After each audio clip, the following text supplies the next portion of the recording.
extra perspective and depth on why UTEP men's head basketball coach Rodney Terry's name has been thrown around a lot in the last 36 hours.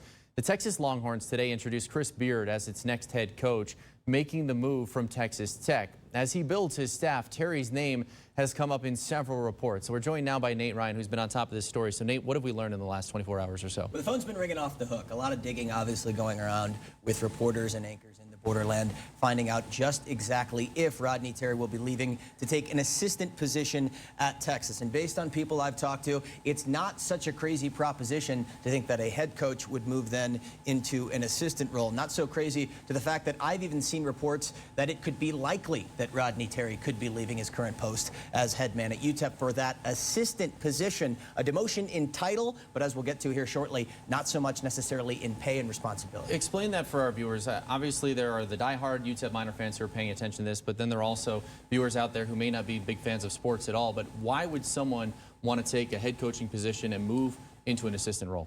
Well, it's all about fit. And for Rodney Terry, if you look at his career resume throughout his time as a coach, an assistant at Texas is a role that he's held before, and it's one that he actually bust his chops as a college basketball coach. From 2002 to 2011, Rodney Terry was one of the top assistants for Rick Barnes when Texas was a prominent basketball program, coming up with the likes of Kevin Durant, LaMarcus Aldridge, DJ Augustine, all guys that Rodney Terry helped recruit to Austin. And now that Chris Beard has accepted the head coaching job at Texas, you look at those players and those times that Texas is now trying to get back to. Why wouldn't it make sense for Texas to bring back one of the guys integral in that process back to Texas?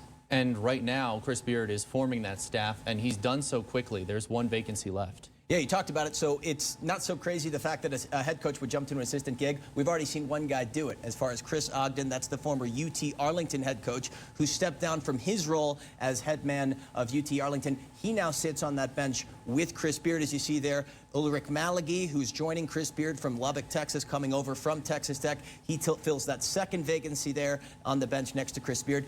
Now there's one spot left, one assistant role left to play for Chris Beard's staff in Austin. Expect Chris Beard to move quickly here in filling that position, because Chris Beard is a guy very competitive, wants to win. He's one of the most renowned coaches in college basketball. I actually spoke with National College Basketball insider Kevin Sweeney. He's a national insider for Sports Illustrated. He's all over the national coaching carousel, touching on Sweeney if moving from a head coaching role to an assistant role is something that wouldn't be so crazy far off, especially for Rodney Terry. He's at a decent job now. He hasn't, failed at UTEP. He goes to Texas. They win big at Texas. Now he's a hot name for every job, and he can kind of restart. It's a way of, in 1 to 2 years, getting a clean slate on your resume in a way that you couldn't really do any other way other than, turning around and winning big in a year pretty randomly if things aren't really moving in that direction. Coach Terry's only been here in El Paso for 3 seasons. That first season obviously was playing with a lot of players on the roster from the previous regime. This past season, a COVID year. The body of work necessarily isn't fully there, but you talked about a clean slate and a chance to rebuild some of that stock he originally built up in Austin. And of course, as we reported back in February, Terry just getting rewarded with an extension, so 3 years remaining on the contract. But let's play speculation here. If Rodney Terry were to take the assistant role at Texas and move on to Austin, that leaves a vacancy here in El Paso. Give us some names to potentially look out for. Again, pure speculation. It's not happening right now, but who are some names? Well, for Miner fans, they're looking right to the name there on the bottom right, Tim Hardaway, the former UTEP point guard. He's a name. He's expressed interest in wanting to get back into coaching. He said it here on El Paso local radio a couple months ago. Greg Foster, assistant with the Indiana Pacers, is a UTEP alum. Look at Kenton Paulino, a guy who currently sits with Rodney Terry on the bench, played for him at Texas.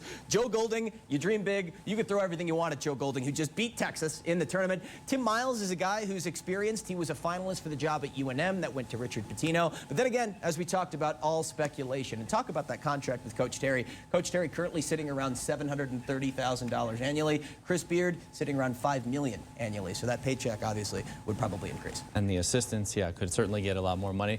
But we'll see. Maybe Rodney Terry stays all speculation. UTEP and El Paso after all. So we'll have to wait and see what happens. And I know your phone will continue. You better plug it in and charge it up. Roaming data, absolutely. Yeah.